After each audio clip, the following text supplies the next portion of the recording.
Hi, I'm Donna Hanson. Welcome to the Expert Insights Show. We provide you with practical insights and information on topics to help you in business and in life. Enjoy. In this Experts Insight episode, we speak with Braith Bamkin. Braith has several degrees, including psychology and marketing, and has worked for organisations such as Nokia and Telstra. But these days, Braith is the executive director of two successful BNI, for the uninitiated, that stands for Business Networking International regions. And he's passionate about helping businesses grow through referrals. Hi, Braith, and welcome. How are you today? I am fantastic, Donna. Thank you very much for inviting me on to share this with you and your viewers. Awesome. So look, let's just get stuck straight into it. My first question, shifting from corporate to BNI and having BNI regions, why the move? Well, do you mind if I take you back in time, back to the 80s? Let's go back to the 80s. I was around. I'm not sure you were around. My very first real job was working in commercial textiles. And I remember in the very first week of working in that company, the woman that had started this business and I were driving across the Sydney Harbour Bridge, as you do. And I was looking up at the girders and she said to me, Braith, if you're going to be successful in this business, you need to know how to network. So this is the 80s. I was young. I knew everything. Of course, I knew nothing. And I had no idea what that word meant. So we went into town. We did our business. And on the way back, I was looking at the girders again on the Harbour Bridge. And I said, Judith, I have no idea what networking is. Can you explain what you meant by that? And over the next 2 years, she taught me what networking was and how you could build your business and how you could become successful through networking. And it was a lesson that I took with me for the rest of my time in that business.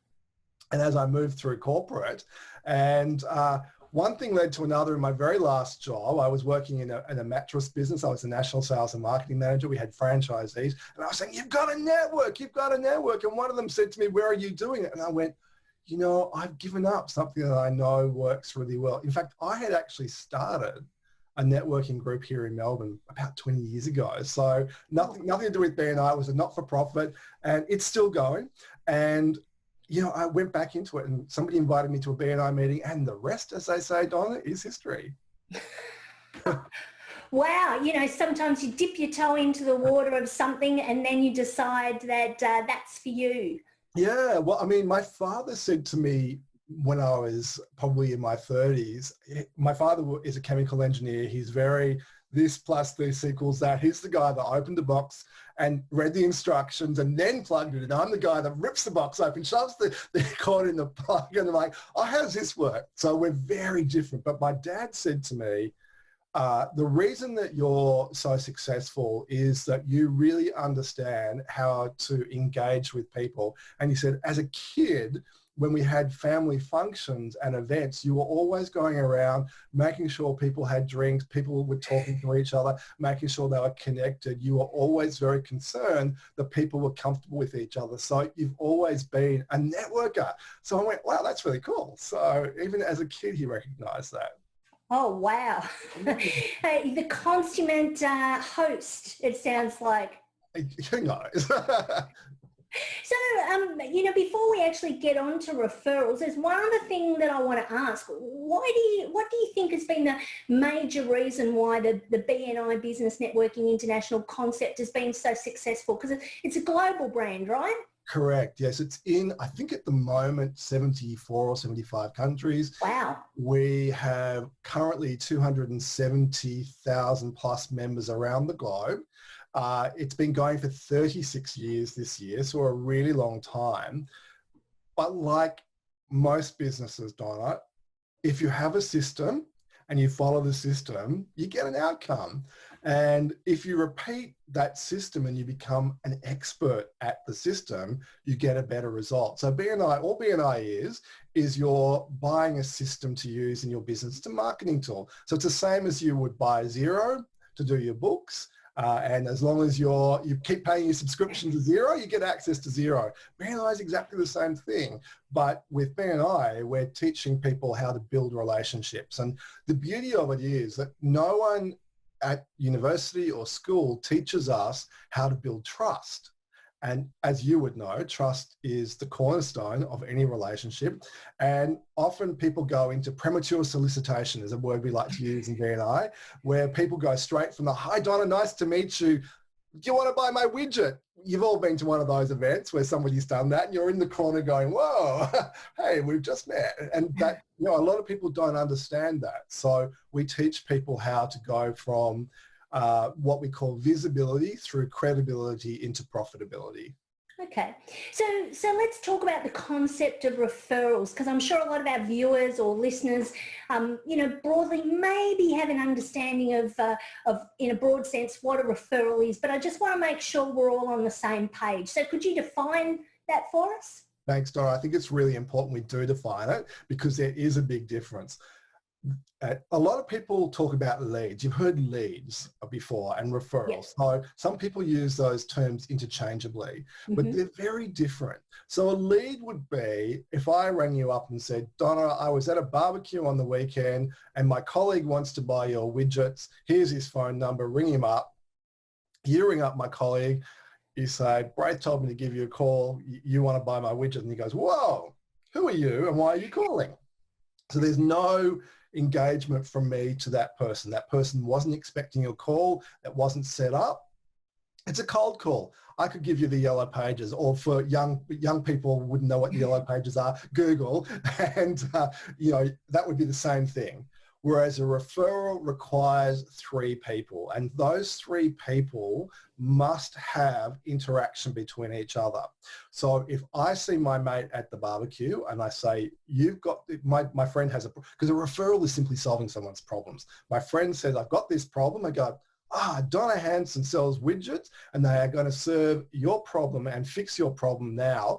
Would you be okay if I introduced you to Donna Hanson? And when would be a good time for her to give you a call, or would you prefer her to email you?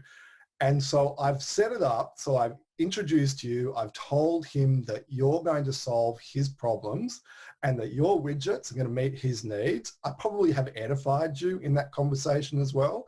And then I've made a really clear introduction of when the introduction is going to happen by phone or email. And then when you call, you go, hey, I'm Donna Hanson. I've got my widgets to sell you. He goes, great. Braith told me you're amazing. I'm really looking forward to working with you.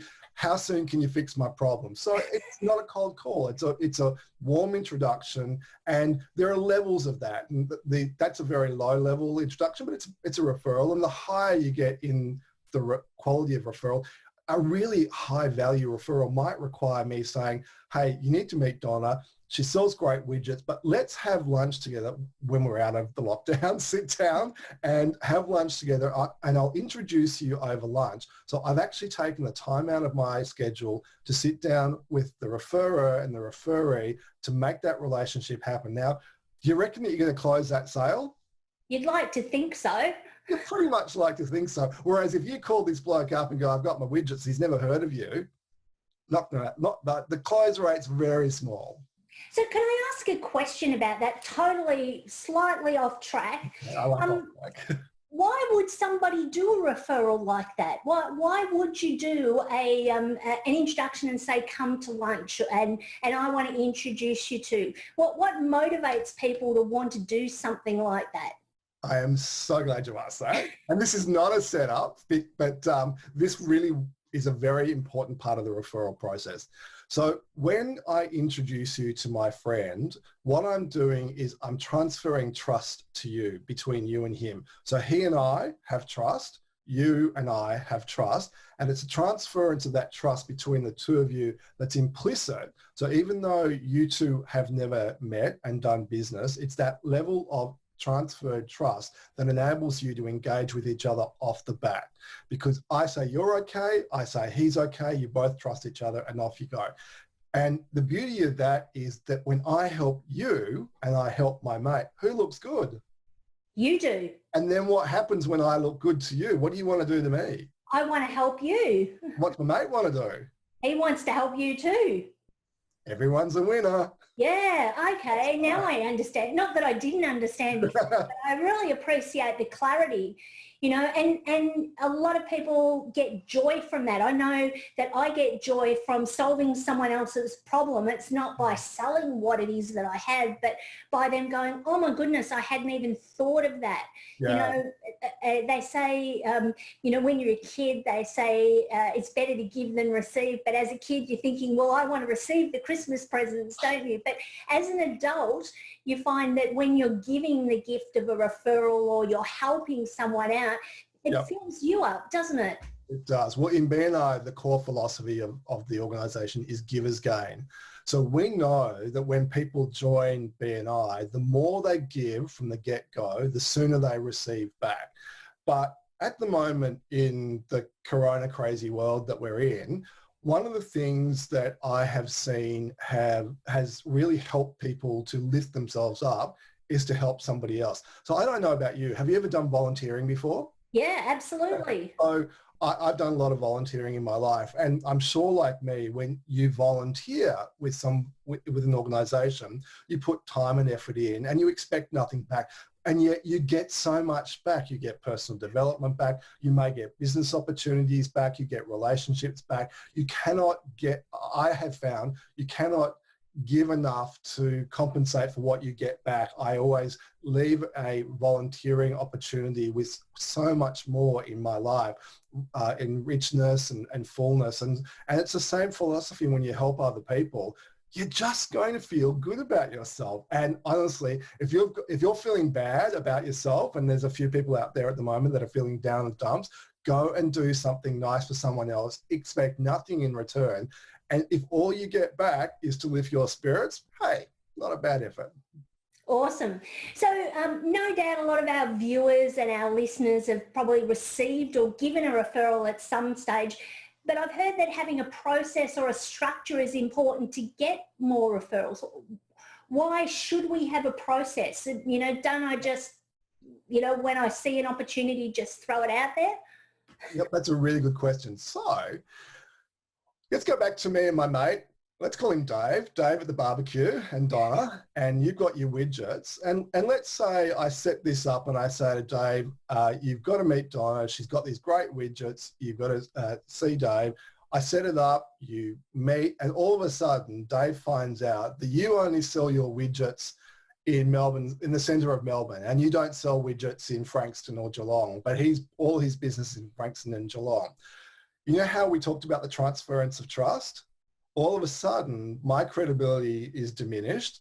Your credibility is diminished. He's frustrated with you. You've spent energy and effort meeting with him. He spent energy and effort thinking, oh, this woman's going to solve my problem, but it doesn't. So finding out about your business and the problems that you solve and how I make that introduction to the referral source is paramount to a great referral. Because if I just go, Donna sells widgets and she sells widgets to everybody, but I don't get that you're a specialized widget maker and you only deliver within 10 kilometers of the city, or whatever the case may be. Or, if it's a service, maybe you're pitching at a very specific target market. Oh, and this is very key to it. You need to know who your target market is. So if you're teaching me, my target market is financial services.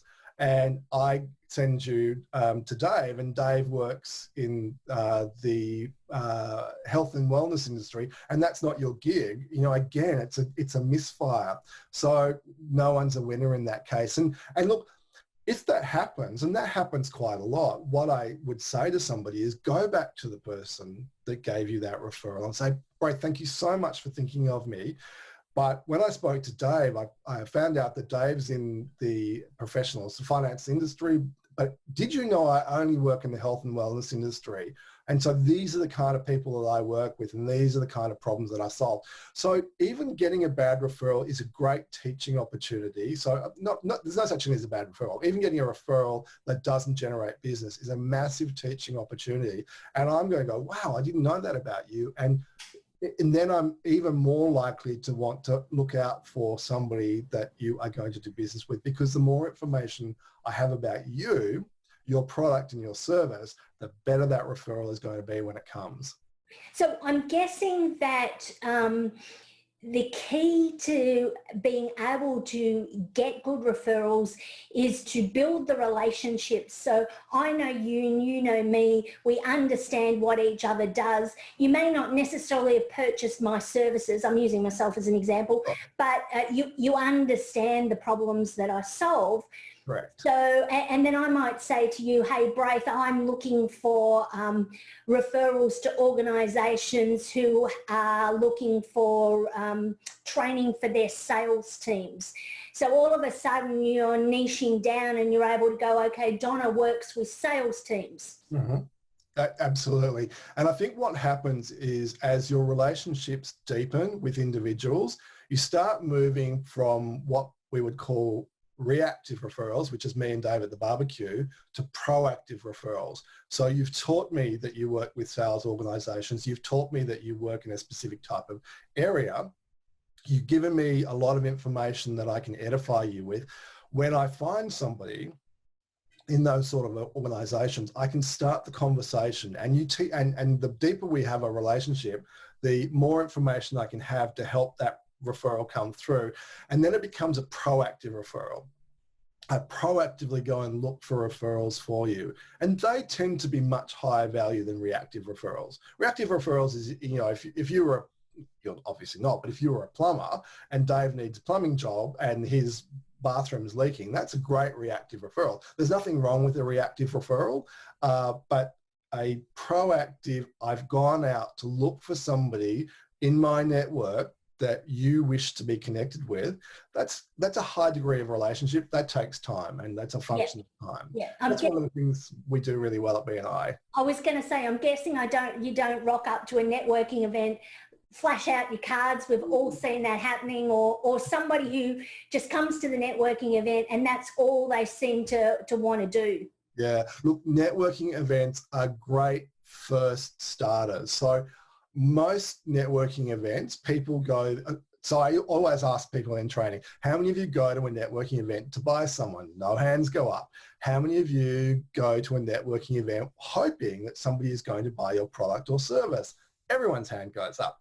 So the disconnect there is no one's going to buy, but everyone's going to sell. Someone's going to be unhappy. But if you go there with the knowledge that you have an opportunity to meet potential new relationships that you can foster over time, then you go with a very different approach. And I'm guessing too, it's less stressful if perhaps you don't feel like you're a salesperson. Yeah, absolutely. So I always say to anyone that goes to a networking event, and BNI is not necessarily a networking event, it's a referral organisation, but networking events are there, and there's a lot of them, and we have a lot of opportunities. I say the best way to go into that and not feel icky and leave feeling icky is to go in there and act like a host. So how would you be if somebody was coming to your home? Do exactly the same thing, and that's the precursor to a really good relationship. You might only find one person that you choose to have a relationship with after that meeting, but one every month for a year is 12 new meaningful contacts. Let's give you 11 for one. We'll give you a month off for Christmas. But let's just say, it turned out to be half of that. Would 5 or 6 really good, solid relationships that you invest some time in every year build your network? Yeah, absolutely. Absolutely. So, so it's important that we have a tight idea of how to communicate what we're looking for in a referral.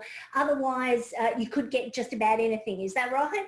Absolutely. I think it starts with this is, I'm a marketer. I have a background in marketing, and it's my absolute passion is people in business. I think the reason most people in business fail is not because they're not good business people. It's because they don't have a clear target market. And if you don't know who you want to do business with, how am I going to find you a referral? Because you can't explain it to me. How's anyone going to find you a referral? And taking it out of the referral environment, Donna, if you look at all of your marketing, your print, your collateral, your socials, all of that, everything that you do needs to speak to your target market. And if you're not clear on your target market, And my favorite thing is when I ask people, who's your target market? They go, oh, everyone that needs an X, Y, Z. And I'm like, great. Well, this is an opportunity we have to help you tighten that down. And the more specific you get about your target market, the easier it is to refer. It's counterintuitive, but it is absolutely, without question, the one thing that people who get very high value referrals will say is the riches, or the Americans say this, the riches are in the niches. So the riches are in the niches, we would say in Australia. So the more specific you are, the easier it is to refer you, and the higher value you will generate from referrals and from your business. Because when you're very clear and you're one of the only people that does that, you're going to be in demand. Awesome. Okay. So clarity on who you serve, who is your target market is really important. And why? Yeah, and why? Okay.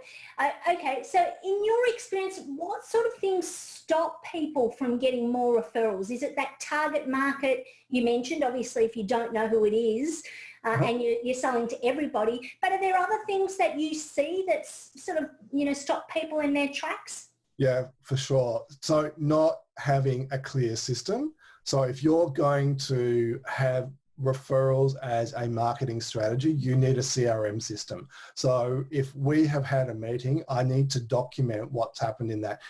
You could have a CRM system that's an Excel spreadsheet. It doesn't have to be a big fancy system. But if I've had lunch with Donna and Donna mentions to me that she's got 2 puppies and a frog at home for her pets, I'd write that down. Donna has 2 puppies and a frog.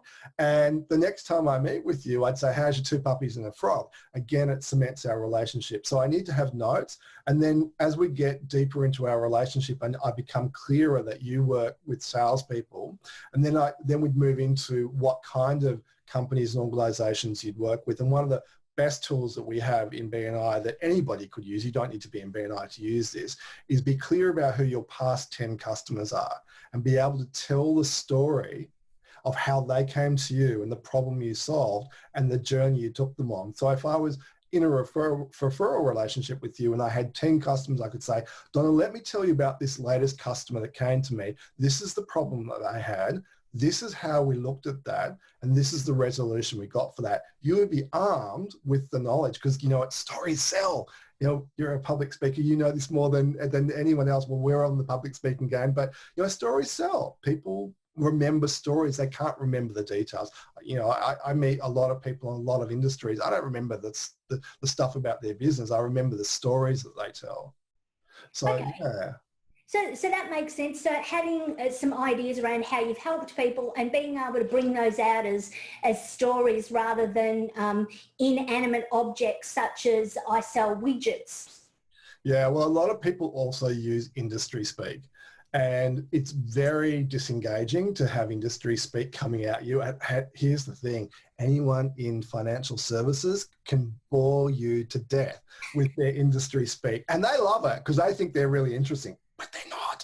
To me, but to other financial people, they're fabulously interesting. But if you speak to me and you use industry speak, I don't get it. So I can't sell that to somebody or tell that to somebody else. But if you tell me how you've helped a client, I get that and I can relay that and I can repeat your story, and that's a way I can edify you. And that sounds a bit more real, doesn't it? Yeah, because we can all carry a story with us and repeat it. Absolutely. Okay, so that's great. Target market, yes, and wash, and having stories are 2 important things. And a system of follow-up. Okay. Do you have a couple of other ideas or strategies out? Yes, I do. Sitting next to me on my desk, I'm going to pull some out. I went to India just before lockdown and I bought off one of those street sellers 100 of these cards. Little cards with a beautiful little painting inside. I don't know if you can see that through the screen, but it's a beautiful hand-painted, well, you probably can't see it, but it's hand-painted on a leaf. It's stunning. And I have these sitting next to my computer. I've got about 80 of them left. Whole pile of these $1.10 stamps. When did stamps go up to $1.10? I thought they were $1. I just bought some more the other day. So I've been sending stamps this year for $1. sending cards as thank yous. So even if you have just had a coffee with somebody for the first time, saying thank you for your time, I really enjoyed meeting you, and then give them something. Now, it doesn't have to be a thing. It can be a really simple thing like, after meeting with you, I thought about this book that I had read. So write the name of the book in there. Or after meeting with you, I realized I'd seen a really great article that I thought was beneficial for you. Or I saw a really great Zoom meeting that's coming up, or a meetup.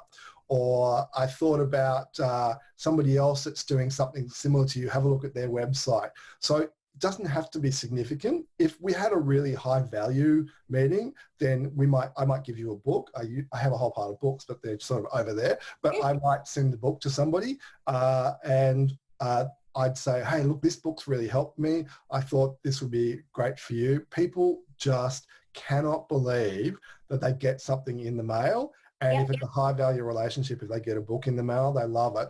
I also use send out cards. I don't know if you know the send out cards concept, but I use that for all of our member engagements as well. So I send out cards to people in the membership, but I also use that as well to other people that I might meet via Zoom and that. So it depends on who they are, but I will either send out card or a handwritten card, and I make an effort of doing that. But you've got to also write in your CRM system or your Excel spreadsheet that you've done it, because you'll forget. And everyone that gets one goes, oh my goodness, thank you so much for my card. It's like $1.10 and it took me 2 minutes to write. Awesome. So it's just about being thoughtful, because I guess you never know where a conversation is going to go or lead. And really what you're doing is just going, well, you might not have something for me right now, because often what happens is people are going out and they're networking, they're looking for referrals because they're desperate. And it's a bit like if you're looking for a date, I can imagine, I've been married for nearly 8 years. I had to think about that for a minute, but we've been together for 20 years, my husband and I. And, you don't go out on a date and go, hey, I like the look of you. You want to get married? Exactly.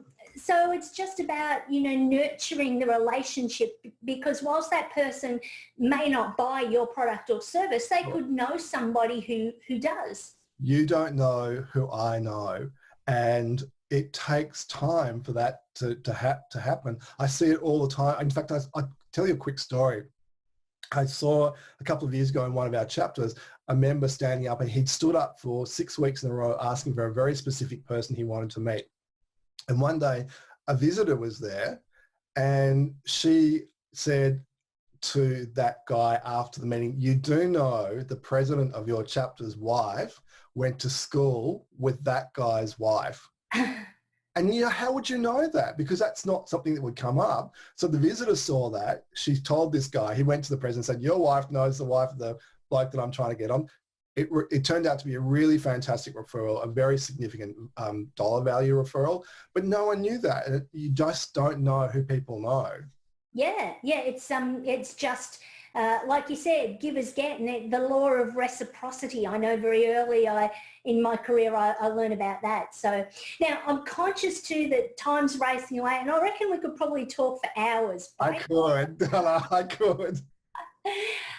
So we looked at, let's just summarize what we spoke about. So it's about being clear on who your target market is and knowing what you want to sell, being able to tell some stories, to give examples about what you've done, and also having a follow-up sort of system, and even creating simple things to continue the conversation or create the engagement a bit more beyond the initial meeting. So whether it's a card or maybe even just an email or a book, depending upon the depth of the connection that you've made. And sometimes too, and I guess you're the same, you meet people and you go, oh, I'm not feeling the vibe. And then other people, you'll just be like, boom, where have you been all my life? We just see so much connection because there's a values alignment. So not everybody you're going to meet with, you're going to have a values alignment with, but it's really important that, all your relationships are conducted with dignity and respect, because you never know who that person knows. Correct. We've all seen those movies where somebody upsets the receptionist and then the big wig never wants to talk to the person who upset their receptionist. Absolutely, yeah. Because you don't know who I know, and you don't know how you upsetting me is going to affect all the relationships in your world. So, always best to be open and generous of spirit and generous of kind, and look to help other people. That really is the foundation of success in referrals, but in life and in business, helping other people. Absolutely. And these days, with technology the way it is, back in the old day, if you had a bad experience, you might tell 10 people, but now if you have a bad experience, you tell hundreds of thousands through social media. So you want your interactions, whatever they result in, to be, have people walking away feeling positive about that interaction, don't you? Absolutely. Awesome.